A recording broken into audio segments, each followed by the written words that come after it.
যুবক মোহাম্মদ হেরা পর্বতের গুহায় নিয়মিত আসতে লাগলেন। একদিন হঠাৎ এক অদ্ভুত আলোক বর্তিকা তাকে ঘিরে ধরল।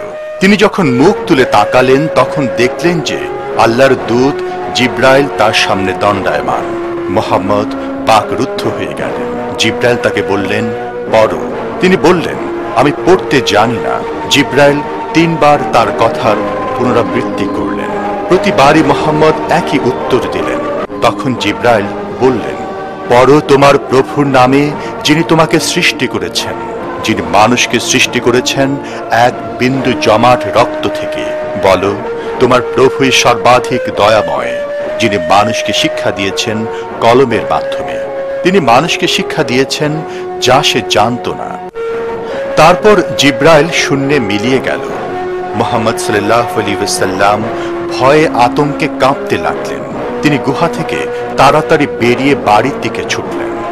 বিস্ময় ভরা চোখ আর মন নিয়ে তিনি পাহাড় থেকে নেমে এলেন। জিব্রাইল আলাইহিস সালাম আবারও হাজির হলেন এবং বললেন, মুহাম্মদ, আপনি আল্লাহর রাসূল এবং আমি তার ফেরেশতা জিব্রাইল। তিনি পালিয়ে যাওয়ার চেষ্টা করলেন, কিন্তু কোনো পথ নেই। সব জায়গায় যেন জিব্রাইলের ডানায় ছেয়ে আছে। জিব্রাইল চলে গেলে তিনি আবারও বাড়ির দিকে ছুটলেন।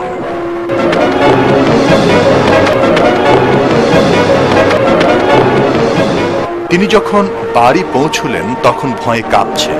তিনি তার স্ত্রী খাদিজাকে বললেন তাকে চাদর দিয়ে আবৃত করতে। তিনি হেরা পর্বতে যা দেখলেন সব খাদিজাকে খুলে বললেন। তিনি তাকে আরো বললেন যে তিনি অসুস্থ বোধ করছেন অথবা কোনো অদৃশ্য শক্তি তার উপর ভর করেছে। খাদিজা তাকে আশ্বস্ত করে বললেন যে আল্লাহ তার মতো একজন ব্যক্তিকে কোনো অশুভ শক্তির চক্রে নিপতিত করবেন না, যিনি সব সময় সত্য কথা বলেছেন এবং গরিব দুঃখীদের খোঁজ খবর নিয়েছেন। শীঘ্রই খাদিজা রাদিয়াল্লাহু তাআলা আনহা তার এক চাচার কাছে গেলেন, যিনি ছিলেন একজন ধার্মিক লোক। তার নিকট তিনি সব খুলে বললেন, তোমার স্বামী আল্লাহর প্রেরিত পুরুষ। আরবের লোকেরা তাকে মিথ্যাবাদী সহ নানান অভিযোগে অভিযুক্ত করবে এবং তাকে দেশ থেকে বিতাড়িত করবে। চাচার হুঁশিয়ারি সত্ত্বেও খাদিজা রাদিয়াল্লাহু তাআলা আনহা তার স্বামীর সমস্ত কথা বিশ্বাস করলেন এবং তিনি সর্বপ্রথম ইসলাম গ্রহণ করলেন। তারপর অন্যান্যরাও। মুহাম্মদের গোপন বৈঠকাদি সম্পর্কে আমি শুনেছি। খবর চারিদিকে ছড়িয়ে পড়েছে। ব্যাকুল হবেন না আবু জাহেল, কিন্তু সে কিছু একটা প্রচার করছে। আমি এ সম্পর্কে জানি না। এখন তার পালিত পুত্র জায়েদ ইতিমধ্যে তার সাথে যোগ দিয়েছে এবং তার চাচাতো ভাই আলীও। তাতে কি? এরা সবাই ভিক্ষুক আর দাস সম্প্রদায়। তাকে অবশ্যই শাস্তি পেতে হবে। কিসের জন্য? ঐতিহ্য বহির্ভূত ভিন্নতর কিছু প্রচার করার জন্য। 3 বছর যাবৎ মুহাম্মদ সাল্লাল্লাহু আলাইহি ওয়াসাল্লাম গোপনে প্রচার কার্য চালালেন।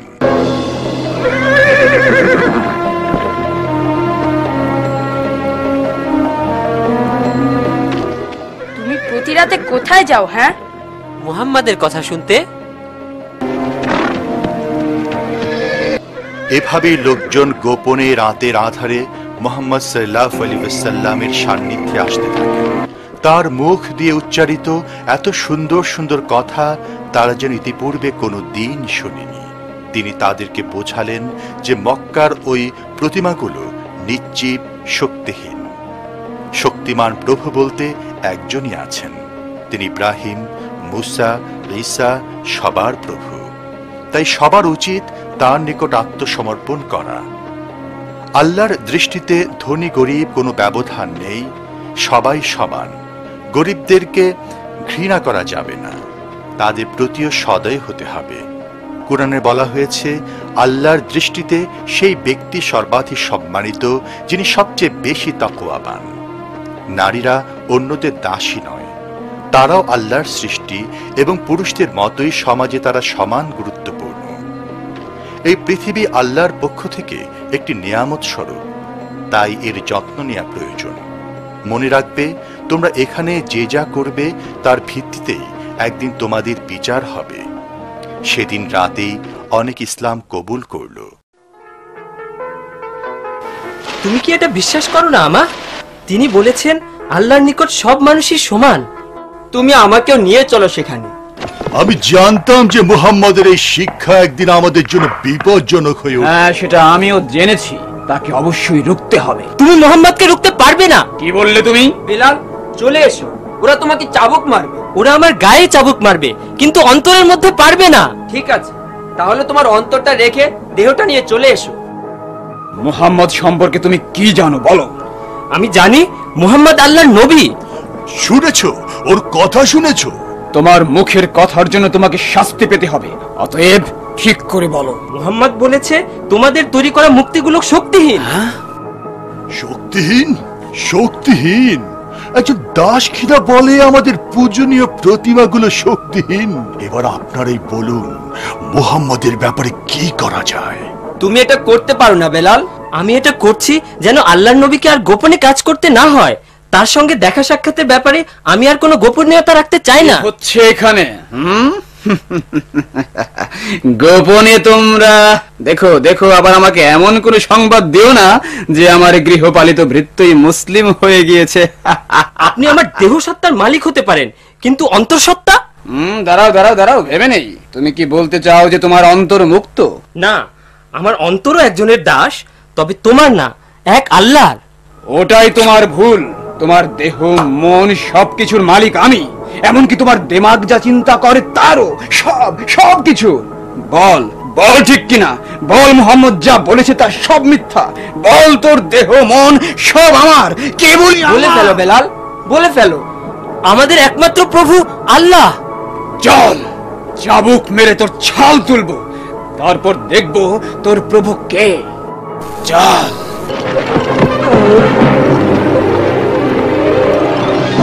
এটাই ওর উপযুক্ত শাস্তি। এটাই তার প্রাপ্য।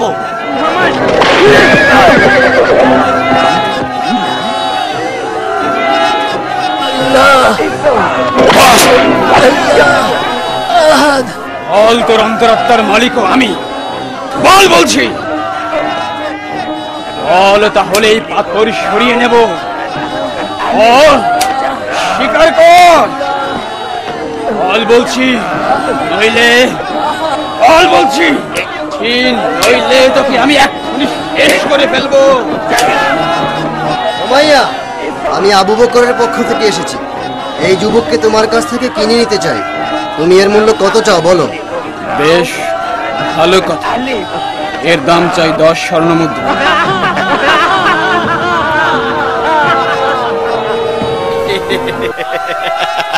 নাও নাও তোমার স্বর্ণমুদ্রা।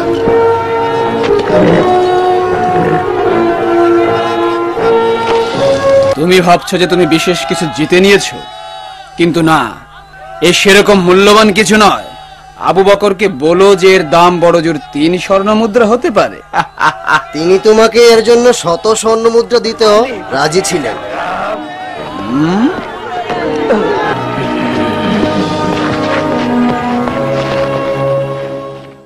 এত অত্যাচার নির্যাতনের পরও মুহাম্মদ তার কার্যক্রম অব্যাহত রেখেছে। আমি বুঝতে পারি না যে সমস্ত লোক বাইরে থেকে আমাদের কাছে আসে তাদেরকে সে কিভাবে ধর্মান্তরিত করে। উত্তরটি সহজ, এটা হচ্ছে তার কোরআন। তার সেই তথাকথিত আল্লাহর বাণী। এগুলো কতগুলো অলস মিষ্টি কথা ছাড়া কিছুই নয়। আপনার প্রতি পূর্ণ আস্থা রেখেই বলছি, আবু জাহেল, ওগুলো শুধুমাত্র কতক মিষ্টি কথাই নয়, ওই কথার নিগড় শক্তি অনেক বেশি, একেবারে জাদুকরি। জাদুকরি? হ্যাঁ, এটাই একমাত্র যৌক্তিক কারণ। ঠিক আছে, তবে আমরা তাকে অবশ্যই এই জাদুকরি কাব্য প্রচার থেকে নিবৃত করব। আবু তালেব, আমরা আপনার কাছে এসেছি একটি বড় আরজি নিয়ে। যদিও এর পূর্বে আমরা একই আরজি আপনার কাছে নিয়ে এসেছিলাম এবং বলেছিলাম যে আপনি আপনার ভ্রাতুষ্পুত্রকে নিবৃত করুন, কিন্তু আপনি কিছু মক্কার লোকদের শান্তি বিনষ্ট করছে। আবার সেই তো কয়েক বছর পূর্বে মক্কার শান্তি এনে দিয়েছিল। তখন তোমরাই তার জ্ঞান আর বুদ্ধির প্রশংসা করেছিলে। মনে করে দেখো, যখন কাবা পুনর্নির্মাণ করা হচ্ছিল, কালো পাথর স্থাপন নিয়ে একে অপরকে হত্যা করতে উদ্যত ছিলাম, তখনই তো আপনি তাকে জলদি থামান, নইলে অন্য কেউ। চুপ করুন বলছি। আপনি কি চান যে ক্রাইশদের মধ্যে আবার সংঘাত বাঁধুক, রক্তপাত ঘটুক? আপনি আমার অবস্থানটা বোঝার চেষ্টা করুন আবু তালিব। আমাদের মধ্যে শান্তি বজায় রাখা ক্রমশই জটিল হয়ে পড়ছে। আপনি আপনার ভ্রাতুষ্পুত্রের সঙ্গে কথা বলুন। ঠিক আছে, মক্কার শান্তির জন্য আমি তার সাথে কথা বলবো।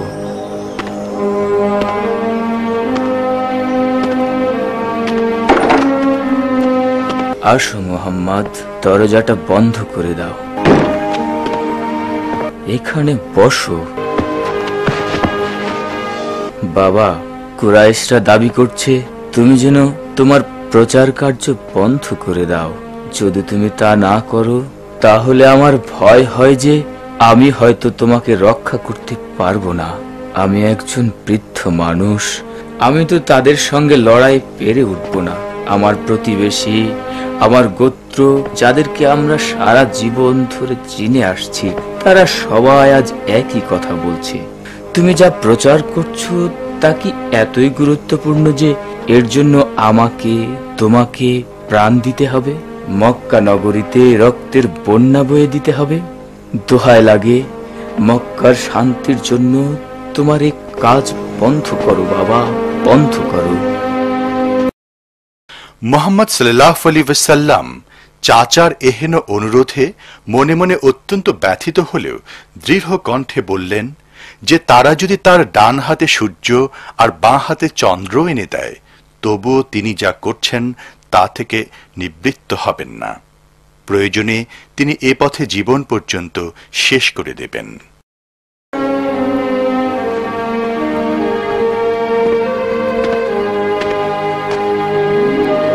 মোহাম্মদ, ঠিক আছে, চালিয়ে যাও, যেমনটা তুমি ভালো বোঝো। তবে এই বৃদ্ধ কোনো দিন তোমাকে পরিত্যাগ করবে না, কোনো দিনও না। আমরা সবাই মোহাম্মদের একই গোত্রের লোক, তাই আমরা তার পাশে দাঁড়াবো এবং যে কোনো মূল্যে তাকে রক্ষা করব। কেন আমরা একজন ব্যক্তির জন্য এ গোটার মক্কার দুশমনে পরিণত হব? কারণ সে আমাদের ভ্রাতুষ্পুত্র এবং কারণ সে কোনো অন্যায় কাজ করছে না। বীর হামজার কথা শোনো। ভালো যে তুমি তরবারি চালনায় অত্যন্ত দক্ষ, আর সেই জন্যই মোহাম্মদ তোমাকে তা ব্যবহার করার জন্য উদ্বুদ্ধ করেছে। ঠিক আছে, আমি এর জন্য মরতে প্রস্তুত নই, কারণ সে বলে বেড়াচ্ছে যে কোন স্বর্গদূতের সঙ্গে নাকি তার সাক্ষাৎ হয়েছে।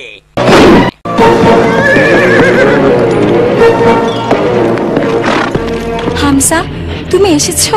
কেন, কি হয়েছে? আবু জাহেল তোমার ভাইয়ের ছেলেকে অপমান করেছে। পুরো নগরীর বাসিন্দাদের সামনে তাকে লজ্জিত হতে হয়েছে। তার অপরাধ কি করেছিল সে? কিছুই না, শুধু এই দিক দিয়ে হেঁটে গিয়েছিল। আজ সকালে মোহাম্মদ এখানে প্রার্থনা করতে চেয়েছিল, কিন্তু আমি তাকে তাড়িয়ে দিয়েছি। হ্যাঁ হামজা, তোমাদের কেউ কি আমার সঙ্গে লড়াই করতে চাও? বলো, চাও? চাইলে আসতে পারো। তোমাদের কত বড় স্পর্ধা যে আমার ভ্রাতুষ্পুত্র গায়ে হাত তুলো, যেখানে আমি স্বয়ং তার প্রচারিত ধর্মে ঈমান এনেছি। আমি জানতাম না যে আপনি মুহাম্মদকে অনুসরণ করেন। আগে করতাম না, এখন করি না, এটা হতে পারে না। এখন আমাদের কি করা উচিত? এদের সব কটাকে শাস্তি দাও।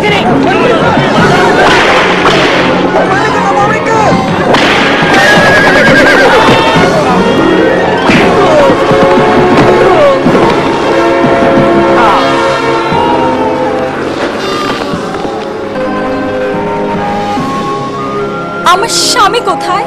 এই মুহূর্তে মোহাম্মদকে অস্বীকার কর, নইলে মরবি। বল বলছি। বলো মা, বলো। তারা যা শুনতে চায় তাই বলে দাও। তোর পুত্রের কথা শোন সুমাইয়া, জীবনটা বাঁচা। আমাকে সঠিক করে বলো দেখি আম্মার, শুধু পৃথিবীতে বেঁচে থাকার জন্যই কি তুমি আল্লাহ আর তার রাসূলকে অস্বীকার করবে? না মা, না। লা ইলাহা ইল্লাল্লাহু মুহাম্মাদুর রাসূলুল্লাহ। তুই আমার সাথে তামাশা করছিস? তাহলে এগুলোই তোর জীবনের শেষ কথা।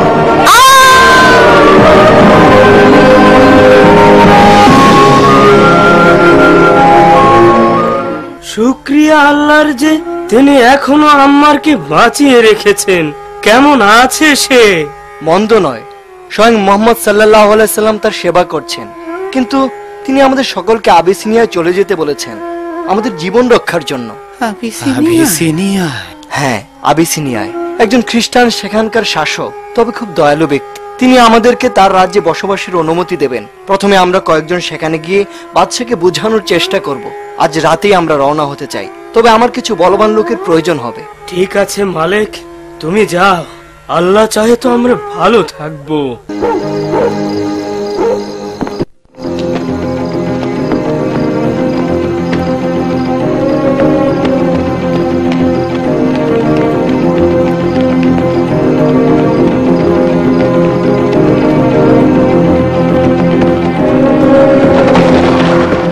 পশিনা থেকে আমাদের পথ চলা অব্যাহত রাখা উচিত। পরীক্ষা ধরে আমরা এগিয়ে যাব, আশা করি কেউ বুঝতে পারবে না।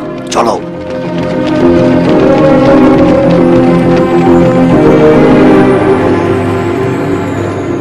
এতক্ষণে তারা হয়তো আবিসিনিয়ায় পৌঁছে গেছে। খালিদকে বলুন কিছু লোক নিয়ে সে তাদের পিছু ধাওয়া করুন। তাদেরকে অবশ্যই ফিরিয়ে আনতে হবে এবং উপযুক্ত শাস্তি দিতে হবে। মক্কায় কোনো বিদ্রোহীকে সহ্য করা হবে না।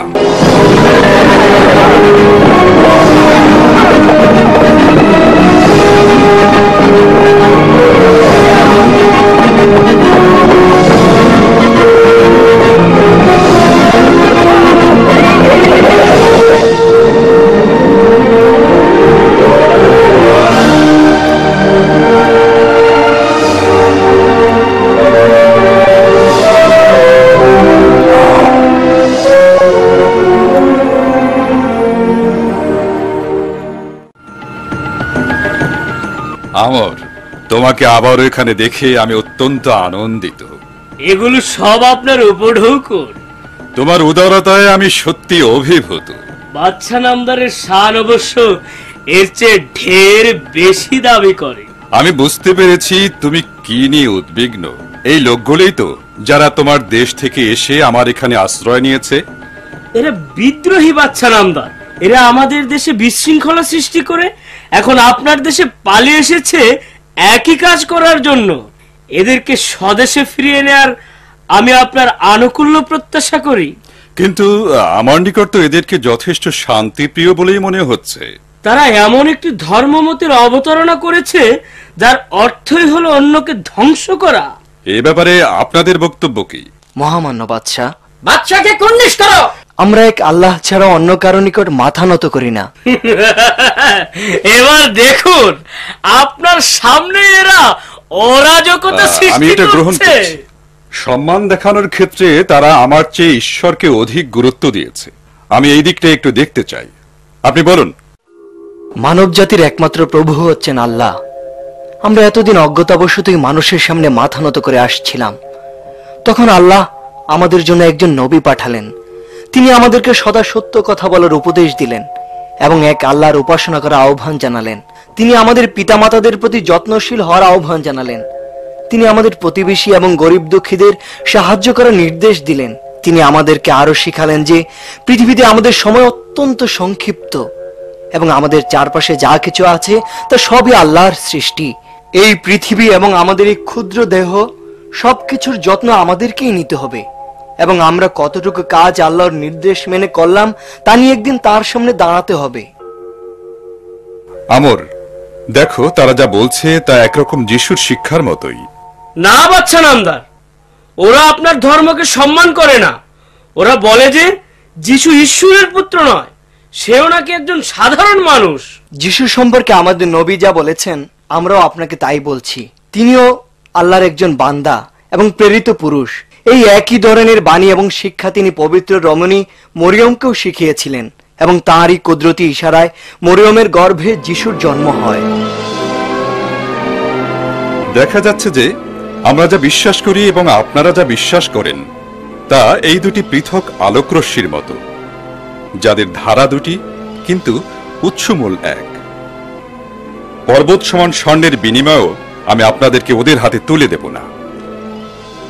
আপনারা যতদিন ইচ্ছা আমার মেহমান হয়ে থাকতে পারেন। শুকরিয়া আল্লাহ। আপনি ইচ্ছা করলে থেকে যেতে পারেন, অথবা উপঢৌকন নিয়ে মক্কায় ফিরে যেতে পারেন।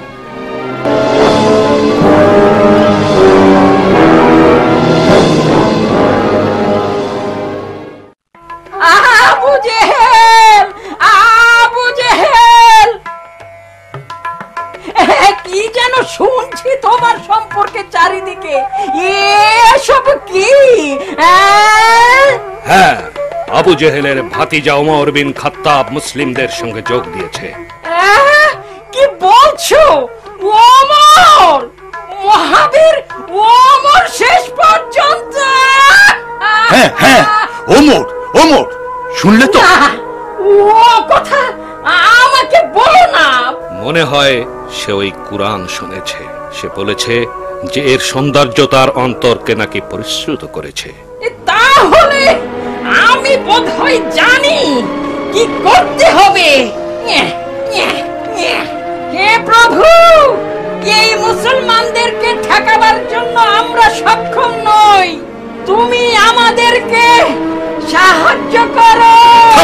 মাতাল ব্যাকআপ কোথাকার! তুমি তাদের উপর প্লেগ বর্ষণ করো হে প্রভু। আরে ওঠো বলছি, মনে হয় তুমি সব সমাধান করে ফেলবে। ফেলবই তো। শোনো, আমরা তাদের সঙ্গে বহিরাগতের মতো আচরণ করব, তাদেরকে সবকিছু থেকে বিচ্ছিন্ন করে ফেলব। চমৎকার বুদ্ধি। বিচ্ছিন্ন করে তাদেরকে দেশ থেকে বের করে দাও, আর গোটা আরব জুড়ে তাদের বাণী প্রচার করে বেড়াক। আমরা তাদেরকে কোথাও যেতে দেব না, তাদেরকে এখানেই আটকে রাখবো এবং উপবাস যাপনে বাধ্য করব। উপবাস? কিভাবে? আমরা বিভিন্ন গোত্রের সঙ্গে একটা চুক্তি করব, যেন মুসলমানদের নিকট কেউ কিছু বিক্রি না করে। আমরা সেটা কাবা ঘরে ঝুলিয়ে দেব। মুহাম্মদ যতক্ষণ পর্যন্ত না তার ভুল বুঝতে পারবে, ততক্ষণ পর্যন্ত তার বিরুদ্ধে অবরোধ চলতেই থাকবে।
মেটেনি মা। আমি জানি মা, আমি জানি।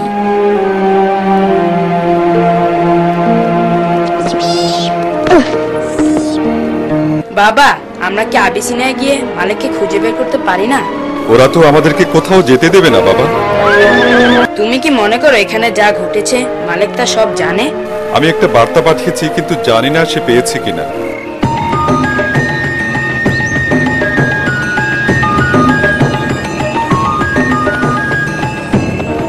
না না, তুমি এভাবে একা একা যেও না। আমার পরিবার যেখানে না খেয়ে আছে, সেখানে আমি কি করে বসে থাকি? এই নাও আম্মার, এখানেই সব। মুহাম্মাদের প্রিয়তমা স্ত্রী খাদিজার যা ছিল তার সবই তো বিক্রি করে দিয়েছেন আমাদের কাছে, কিন্তু এতেও তো বেশি দিন চলবে না। কে ভেবেছিল যে এই অবরোধ 3 বছর ধরে চলবে? মুহাম্মদকে বলো যে আমি তার কথা কুরাইশদের কাছে পৌঁছে দিয়েছি। কিন্তু জনাব, আপনার শরীর ভালো নয়। না, আমি যথেষ্ট ভালো আছি।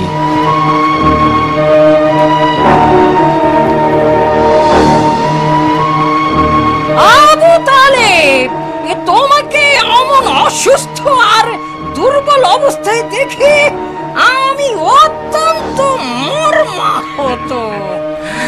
আমার আমার তাতে যথেষ্ট সন্দেহ আছে। যদি আমি মারা যাই তাহলে জ্যেষ্ঠতা অনুসারে এই পরামর্শ সবার দায়িত্ব তোমার উপরে। তখন আশা করি মুহাম্মদের ব্যাপারে সিদ্ধান্ত নেওয়াটা তোমার জন্য সহজতর হবে। তা তো বটে। তাহলে শোনো, স্বয়ং মুহাম্মদই আমাকে তোমাদের কাছে পাঠিয়েছে। সে আমার মাধ্যমে তোমাদের জন্য একটা বার্তা প্রেরণ করেছে। যদি সে বার্তা মিথ্যা কিছু হয় তাহলে সে বলেছে তার সঙ্গে তোমাদের যেরূপ ইচ্ছে আচরণ করো, আর যদি সত্যি হয় তাহলে তোমরা মুসলমানদের উপর থেকে অবরোধ উঠিয়ে নেবে। কি সেই বার্তা? তোমরা বিভিন্ন গোত্র মিলে যে অবরোধ চুক্তিটি স্বাক্ষর করেছিলে এবং কাবার দেয়ালে ঝুলিয়ে দিয়েছিলে, সেটাকে পোকামাকড়ে খেয়ে ফেলেছে, শুধুমাত্র আল্লাহর নামে এই কথাটি ছাড়া।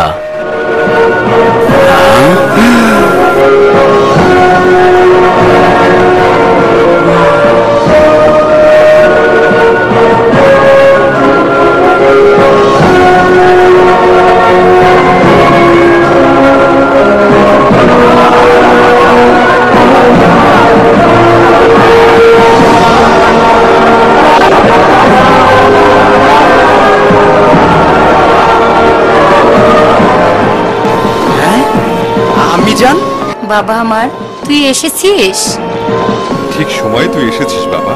এখন আমাদের ঘরে ফিরে যাবার সময়।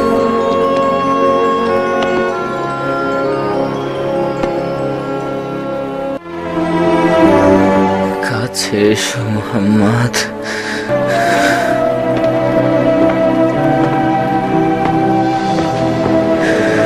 মৃত্যুর পূর্বে তারা আমার মাধ্যমে তোমার নিকট এই ওয়াদা চাচ্ছে যে তুমি যেন তাদের দিনকে তাদের হাতে ছেড়ে দাও। আমরাও তোমাদেরকে আক্রমণ করব না এবং তোমাদের বিরুদ্ধে অপপ্রচারও চালাবো না, যদি তুমি আমাদের প্রস্তাবে রাজি হও। সঙ্গে সঙ্গে মুহাম্মদ সাল্লাল্লাহু আলাইহি ওয়াসাল্লাম তাদের প্রস্তাবের সম্মতিসূচক জবাব দিলেন। তুমি শুনতে পেয়েছো আবুল আহাব? তাদের আনন্দের মধ্য দিয়েই নবীজি বললেন, তবে আমি আপনাদের নিকট থেকে একটি বিষয় ওয়াদা চাই। যদি ওয়াদা করেন তাহলে গোটা আরব এবং পারস্য সাম্রাজ্য আপনাদেরই হবে। তাহলে বলে ফেলো। নবীজি তাদেরকে অন্য সব দেবদেবীর পরিবর্তে এক আল্লাহর উপর ঈমান আনার প্রস্তাব দিলেন।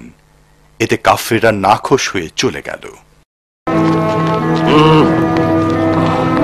মুহাম্মদ, আমার খুব মনে পড়ছে সেই দিনটার কথা, যেদিন ওরা শিশু অবস্থায় তোমাকে আমার কাছে নিয়ে এলো। ওরা বলছিল তুমি একটি বিশেষ শিশু। তোমার তোমার তোমার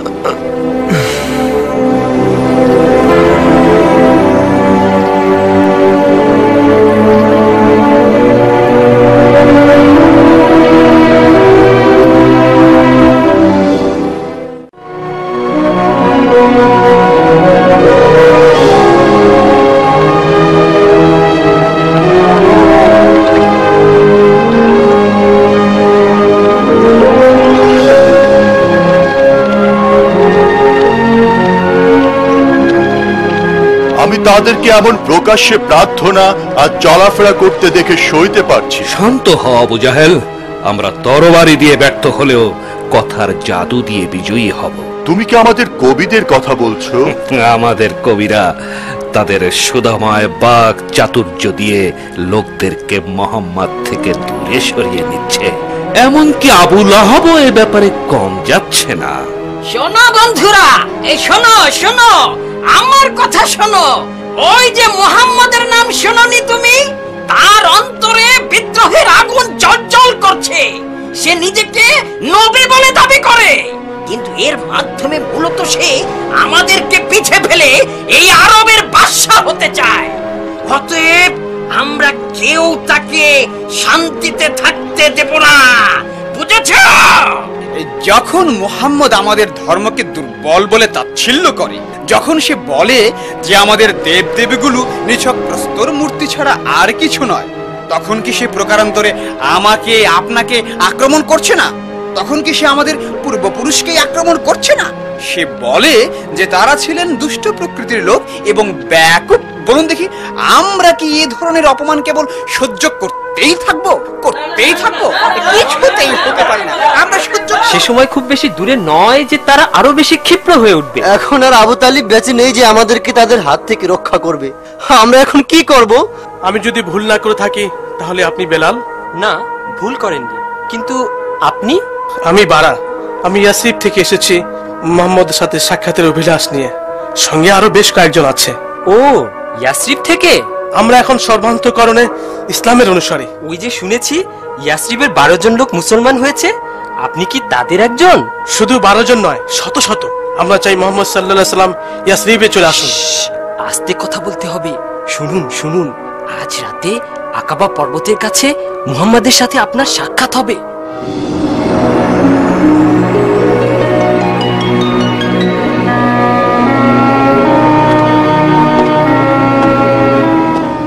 হে আল্লাহ রাসূল, আপনি কথা দিন ইয়াসরিবে তাশরীফ আনবেন। আমাদের জনপদ আজ রক্তে রঞ্জিত, সবাই ভাতৃঘাতী সংঘর্ষে লিপ্ত। কেবল আপনি, শুধু আপনিই পারেন সেখানে শান্তি ফিরিয়ে আনতে। বলুন বলুন, আপনি আসবেন? আপনার যদি সম্মতি হয় তো নিরাপত্তার যাবতীয় ব্যবস্থা আমরা করব। ইয়া রাসূলুল্লাহ, আল্লাহ আমাদের জন্য আরেকটি পথ উন্মুক্ত করেছেন। রাসূলুল্লাহ সাল্লাল্লাহু আলাইহি ওয়াসাল্লাম এই প্রস্তাবে সম্মত হলেন। তিনি সবাইকে ইয়াসরিবে সরে যাবার নির্দেশ দিলেন। এই রাতের বেলা যেতে আমার খুব ভয় লাগছে। আল্লাহর নবী চান না যে আমাদের ইয়াসরিব গমনের কথা কেউ জানে। তাহলে আমরা সবার সঙ্গে যাচ্ছি না কেন? সবাই একসঙ্গে যাওয়াটাই খুব বিপজ্জনক। আমরা ওদের চোখে পড়ে যেতে পারি। চলো, এখনই সময়।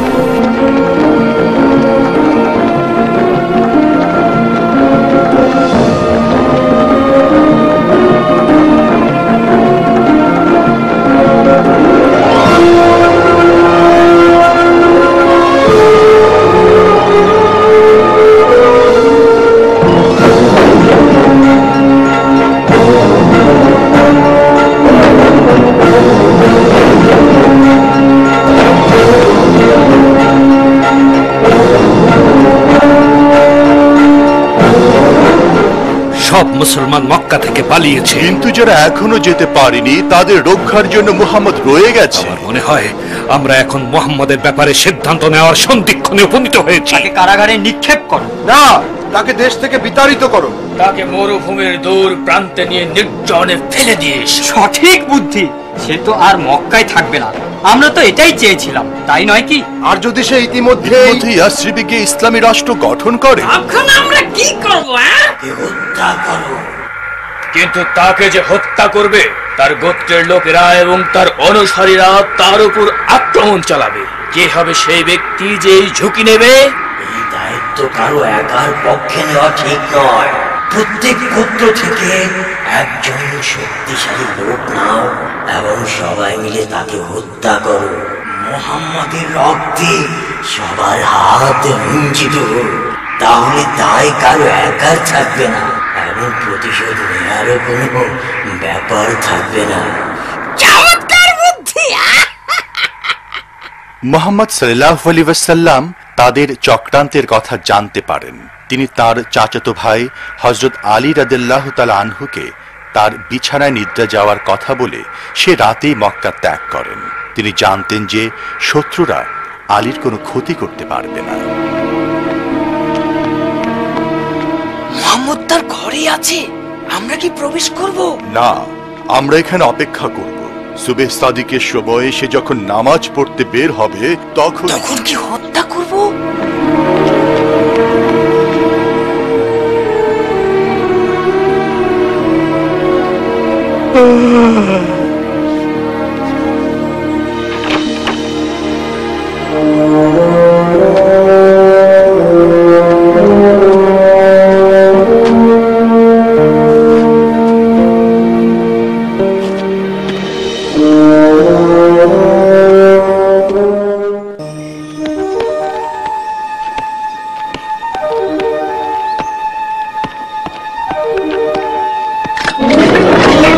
তোমরা কি সবাই মোহাম্মদের খোঁজ করছো?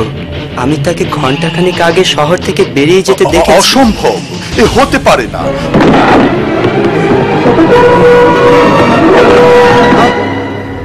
কোথায় গেছে সে?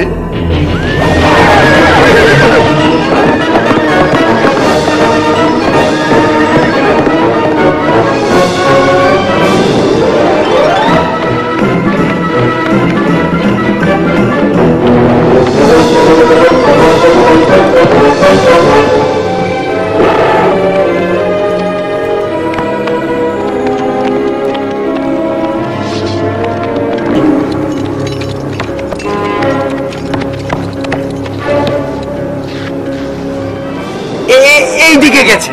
এই বাহারে? তুমি নিশ্চিত? আমি নিশ্চিত যে আর কয়েক ঘন্টার মধ্যেই আমি আপনার ঘোষিত 100 ওটের মালিক হব, কারণ আমি নিশ্চিত যে সে এখানেই লুকিয়ে আছে।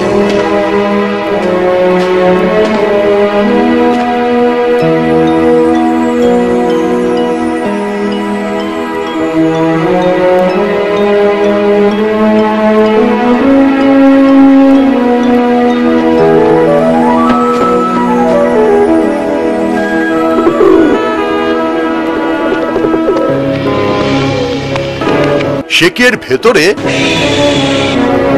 আমি তো কোনো পদচিহ্ন দেখছি না। মাকড়সার জাল ছিন্ন না করে সে এর ভিতরে গেল কিভাবে? আর এই পাখির বাসায় বা কোত্থেকে এলো? ব্যাকু কোথায়?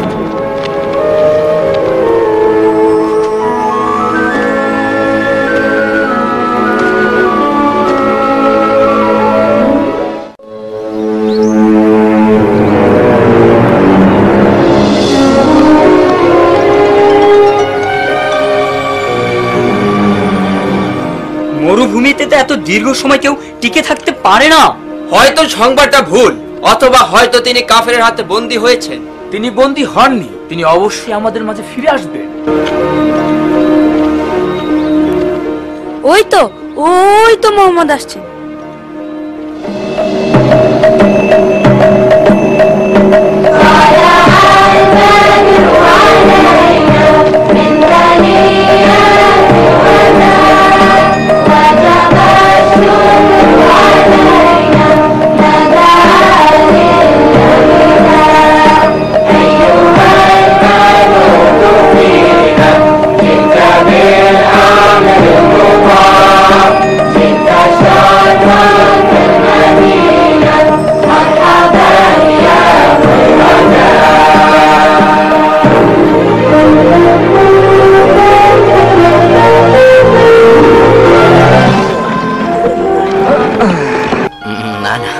এটা আমাকে নিতে দিন, আপনি আল্লাহর রাসূল, এটা টানা আপনার মানায় না। এখন আপনার বিশ্রাম নেওয়ার সময়। মুহাম্মদ সাল্লাল্লাহু আলাইহি ওয়াসাল্লাম আমাদের শিখিয়েছেন যে পৃথিবীর সকল মুসলমান ভাই ভাই নামাজে শামিল হওয়ার সময় সব গোত্রের লোকেরা কাঁধে কাঁধ মিলিয়ে দাঁড়াবে। আল্লাহু আকবার, দেখো আল্লাহু আকবার। শোনো, এটা আবার কি? তিনি আমাদেরকে নামাজের জন্য আহ্বান করছেন। আল্লাহু আকবার, আশহাদু আন লা ইলাহা ইল্লাল্লাহ, আশহাদু আন লা ইলাহা ইল্লাল্লাহ। আচ্ছা আম্মি জান, আমরাই কি পৃথিবীর সবচেয়ে সুখী মানুষ? তোমার কি মনে হয়? আমার তো তাই মনে হয়।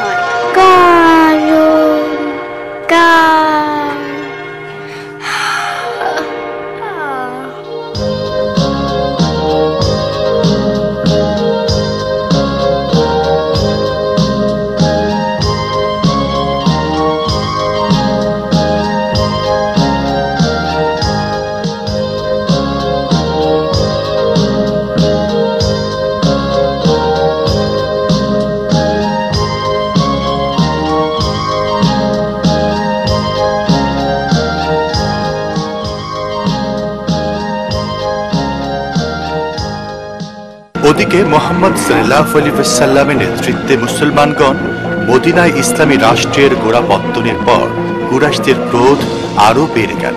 তারা আল্লাহর রাসূলকে হত্যা সহ মুসলমানদের সমূলে বিনাশ করার জন্য আবু জেহেলের নেতৃত্বে এক সুসজ্জিত বাহিনী মদিনার উদ্দেশ্যে প্রেরণ করে।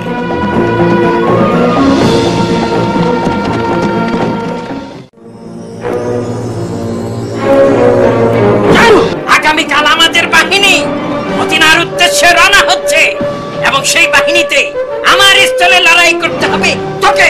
না, আমি এটা করব না। আমার হয়ে যুদ্ধ কর, তাহলে সেটাকে আমি তোর ঋণ পরিশোধ হিসাবে গণ্য করব। আর যদি তা প্রত্যাখ্যান করিস তাহলে আমি তোকে এখনই হত্যা করব। কিন্তু আমি এটা কিসের তা?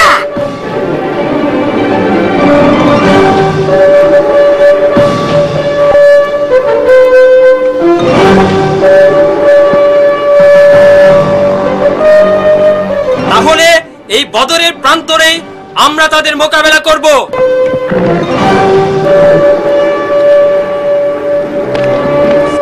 আমার বর্ষা প্রস্তুত করো। তুমি আমার আশেপাশেই থাকো এবং বেলালকে চিহ্নিত করতে সাহায্য করো। ঐতিহ্য অনুযায়ী হামজা রাদিয়াল্লাহু তাআলা আনহু প্রথম তরবারি ধারণ করেন, সঙ্গে উবাইদা এবং আলীকে আহ্বান করলেন। উবাইদা, আলী,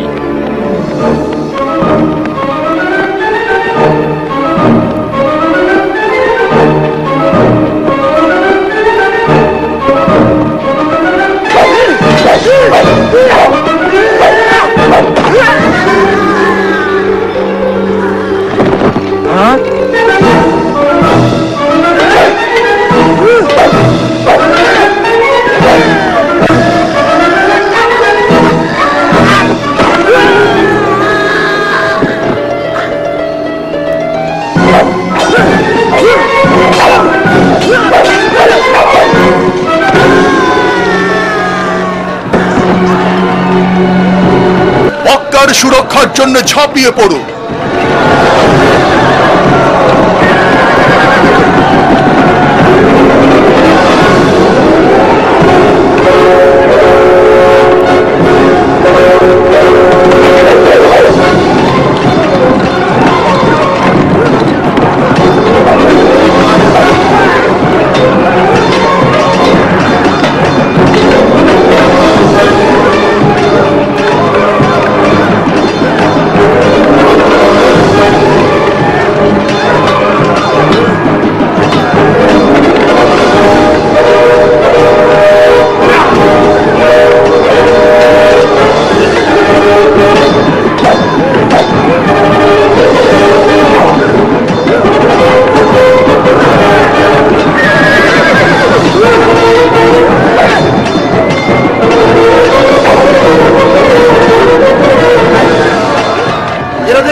বেলাল,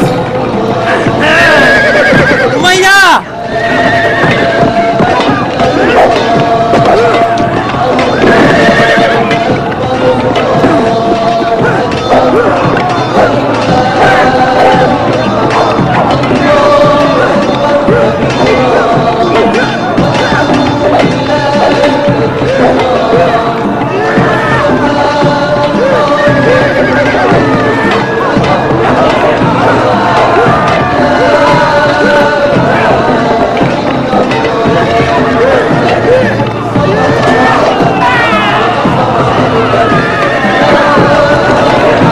সবাই পিছু হটে যাও। দেখো, ওরা পালিয়ে যাচ্ছে।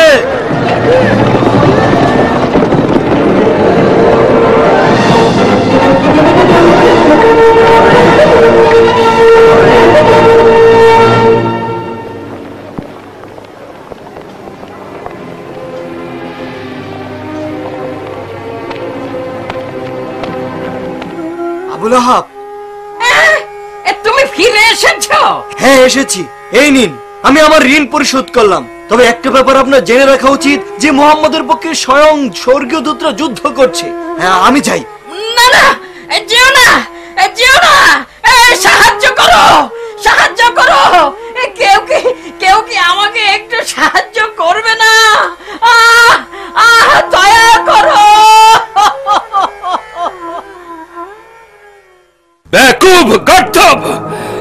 আগেই পশ্চাৎ অপসারণের পরামর্শ দিয়েছিলাম। আমরা আবারও সুযোগ পাবো। কথা সেটা নয়, কথা হচ্ছে আমরা প্রথম মওকায় ব্যর্থ হয়েছি।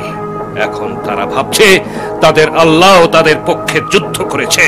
শুনে রাখো আমার কথা, এখন তাকে কাবু করা আমাদের পক্ষে প্রায় অসম্ভব হয়ে দাঁড়াবে। সেও তো একজন সাধারণ মানুষই। সাধারণ মানুষ তোমরা, সে নয়। তার মতো মানুষ পৃথিবীতে একবারই আসে। ভেবো না, আমাদের অর্জিত প্রত্যেকটি স্বর্ণ মুদ্রা আমরা তার বিরুদ্ধে ব্যবহার করব। আমরা আরো বেশি করে অশ্ব এবং অস্ত্র ক্রয় করব। মুহাম্মদকে দেখিয়ে দেব কাদের শক্তি বেশি। হে আল্লাহর রাসূল, মক্কার কুরাইশরা 3000 সৈন্যের বিশাল বাহিনী নিয়ে মদিনার দিকে রওনা হয়েছে। অপরদিকে আমরা মাত্র 700। সবার সঙ্গে আলোচনা শেষে মহানবী সাল্লাল্লাহু আলাইহি ওয়াসাল্লাম সিদ্ধান্ত নিলেন যে মুসলিমরা একটু এগিয়ে গিয়ে উহুদ পর্বতের নিকট কাফেরদের মোকাবেলা করবে।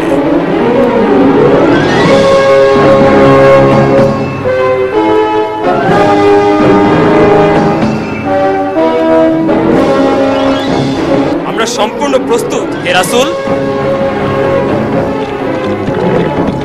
রাসূল নির্দেশ দিয়েছেন যে কোনো মূল্যে আমাদেরকে এই গিরিপথ আগলে থাকতে হবে। এই পথ দিয়ে আমরা কাউকে আক্রমণ চালাতে দেব না।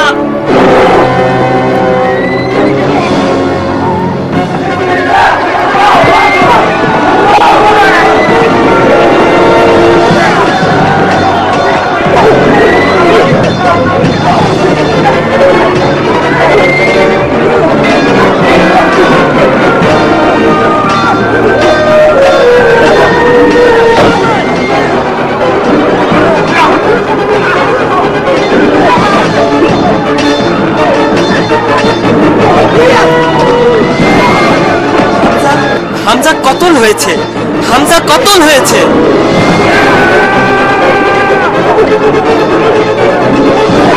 দেখো দেখো, মক্কার কুরাইশরা আবারও পালাচ্ছে। এগিয়ে চলো বন্ধুরা।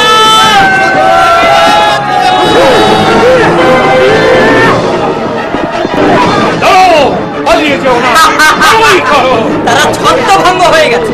আমাদেরও পিছু হটতে হবে। না, এখনই নয়। আরে তোমরা কোথায় যাচ্ছ? যুদ্ধে সহযোগিতা করার জন্য। রাসূল বলেছেন আমাদেরকে এখানেই থাকতে হবে। কিন্তু দেখো সবাই চলে যাচ্ছে, আমিও যাই। যেও না, থামো, থামো, থামো।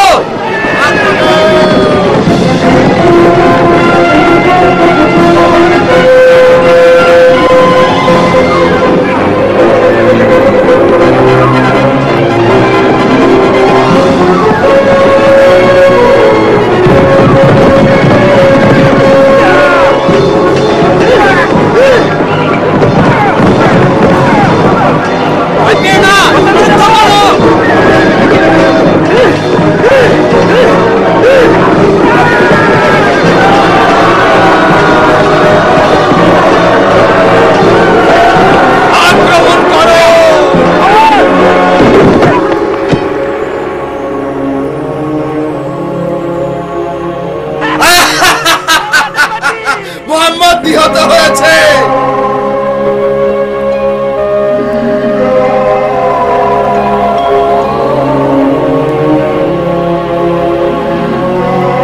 হে রাসূলুল্লাহ, আপনি এখনই আমাদের ছেড়ে যাবেন না। এই সবাই তাকে ঘিরে ধরো, আমাদেরকে এখনই পিছু হটতে হবে। সবকিছু কেমন গোলমাল হয়ে গেল। এ কথা কি সত্য যে মোহাম্মদ নিহত হয়েছে? আমি নিজে তাকে ধরাশায়ী হতে দেখেছি। শুনে রাখো তোমরা, আমরা আজ বদরের পরাজয়ের প্রতিশোধ নিলাম। আজ আমাদের দেবদেবীরাই বিজয়ী হয়েছে। আমাদের মধ্যে যারা নিহত হয়েছে তারা জান্নাতে গেছে। আর তোমাদের যা ইচ্ছা বিশ্বাস করতে পারো, আমরা মুহাম্মদকে হত্যা করতে পেরেছি, সেই যথেষ্ট।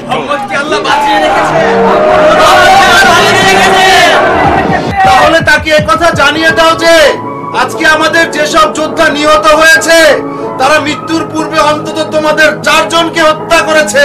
মুহাম্মদ এখনো বেঁচে আছে। এ ধরনের গৌরব আরো অনেক আগে মক্কার প্রাপ্য ছিল। তোমার প্রার্থনা রেখে এখানে এসে দেখো যে তুমি হচ্ছ সেই ব্যক্তি যার জন্য আমরা এখানে সমবেত হয়েছি। মুহাম্মদ বেঁচে আছে। তাতে কি, সে বীর হামজা সহ আরো 70 জন যোদ্ধাকে হারিয়েছে।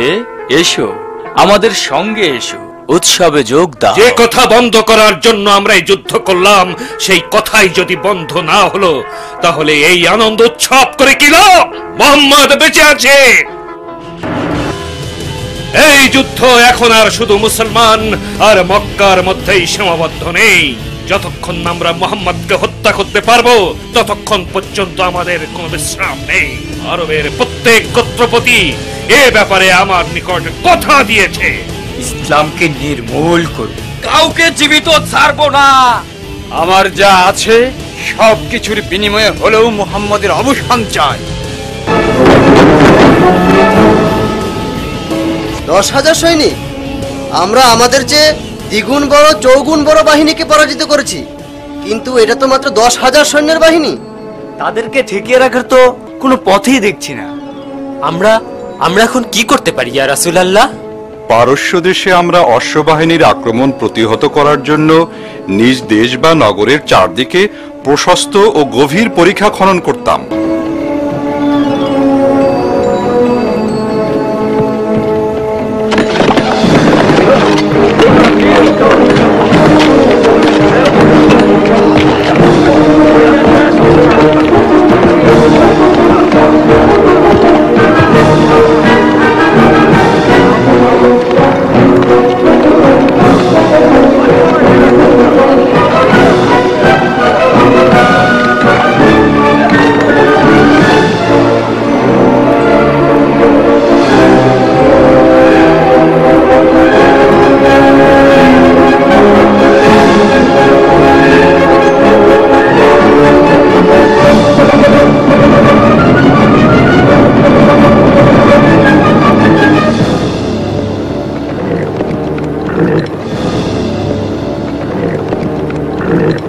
এটা আবার কি?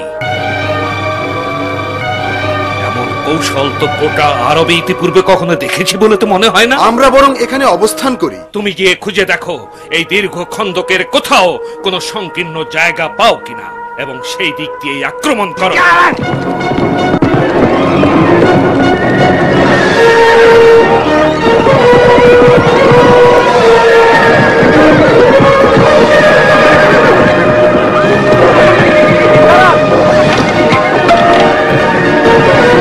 চেষ্টা অব্যাহত রাখো। এক প্রান্ত দিয়ে খাদ অতিক্রম করার চেষ্টা করো, আর অন্য প্রান্ত দিয়ে মাটি ফেলে সেটা ভরাট করার চেষ্টা করো। যাও।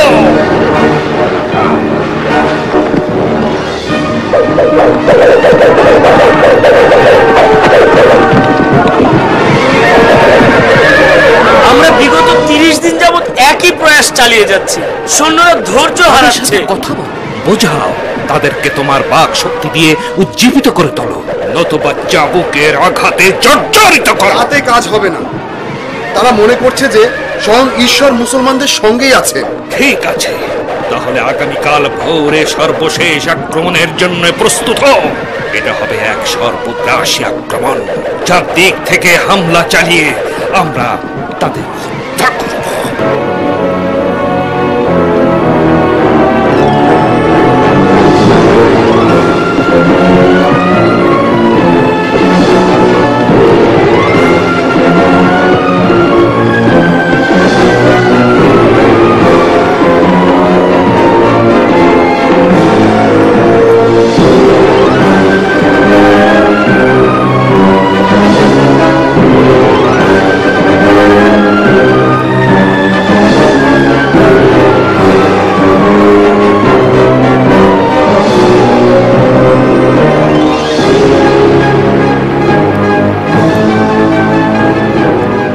মক্কাবাসী,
এখন মক্কায় আসছে, শুনলাম কোন রকম সমরাস্ত্র না নিয়েই জানে যে আমরা তার অভিযাত্রী দলের কেশাগ্র স্পর্শ করতে পারবো না।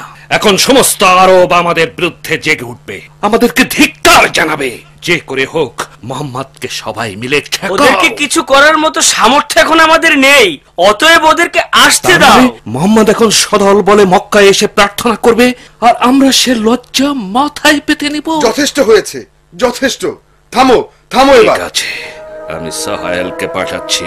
সে মোহাম্মদের সাথে এই সন্দেহ স্থাপন করবে যে মুসলিমরা মক্কা আক্রমণ করবে না। আমরা আপনাদেরকে সন্ধির প্রস্তাব দিচ্ছি, শান্তির জন্য সন্ধি। আমরা কথা দিচ্ছি যে আপনাদেরকে আক্রমণ করব না, আপনাদের কোনো ব্যক্তিকেও না, এবং আশা করি এরকম ওয়াদা আপনারাও করবেন। এই চুক্তি হবে 10 বছর মেয়াদী। এর ফলে আমরা মক্কায় প্রবেশ করতে পারবো, কাবা গৃহে প্রার্থনা করতে পারবো। হ্যাঁ, খুব সম্ভবত, এবং আগামী বছর থেকে।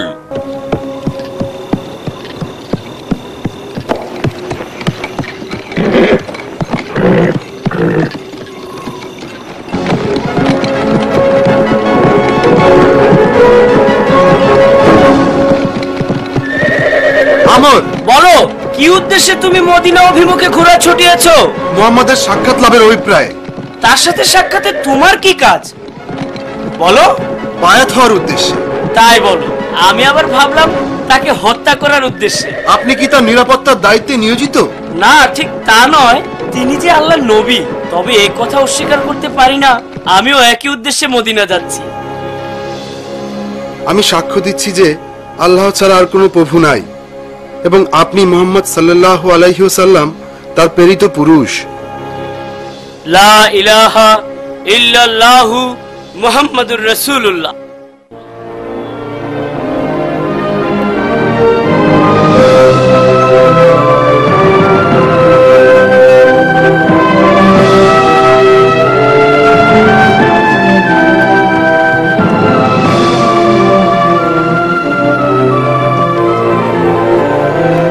আমরা প্রস্তুত ইয়া রাসূলুল্লাহ। চলুন আমরা মক্কার দিকে রওনা হই।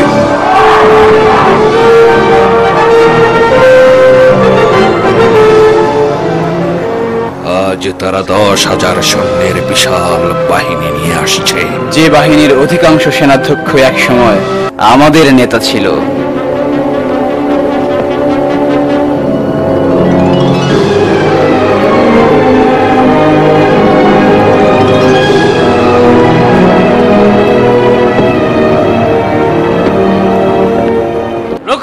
আগে বলো তুমি কি চাও? আমি মোহাম্মদের সাথে কথা বলতে এসেছি। তোমার হাত দুটো দেখাও এখনই। এই মুহূর্তে তাকে আঘাত করতে যাওয়াটা আমার জন্য বোকামি হবে। একই রকম বোকামি তুমি অতীতে অনেকবার করেছো। আমি এখানে শান্তির জন্য এসেছি। ছেড়ে দাও, তারা এখন শঙ্কিত। আসুন আপনি।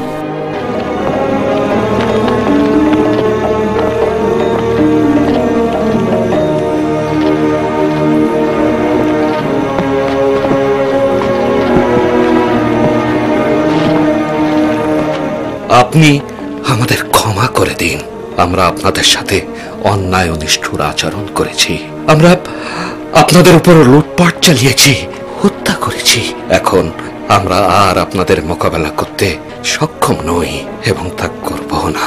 নবী করিম সাল্লাল্লাহু আলাইহি ওয়াসাল্লাম তাকে আশ্বস্ত করে বললেন যে আমরা কোনো প্রতিশোধ গ্রহণ করব না। মক্কা নগরীকে ইসলামের আলোকে সাজিয়ে তোলা হবে। আমি নিশ্চিত যে তাই হবে। সঙ্গে সঙ্গে আমি এও স্বীকৃতি দিচ্ছি যে আল্লাহ ছাড়া কোনো মাবুদ নেই এবং আপনি মুহাম্মদ সাল্লাল্লাহু আলাইহি ওয়াসাল্লাম তার প্রেরিত পুরুষ। আমি গিয়ে নগরকে প্রস্তুত করি। আমি অত্যন্ত আনন্দিত এই জন্যে যে আমার ইতিপূর্বেকার সকল প্রয়াস সত্ত্বেও আজ জীবিত মোহাম্মদকে দেখতে পাচ্ছি।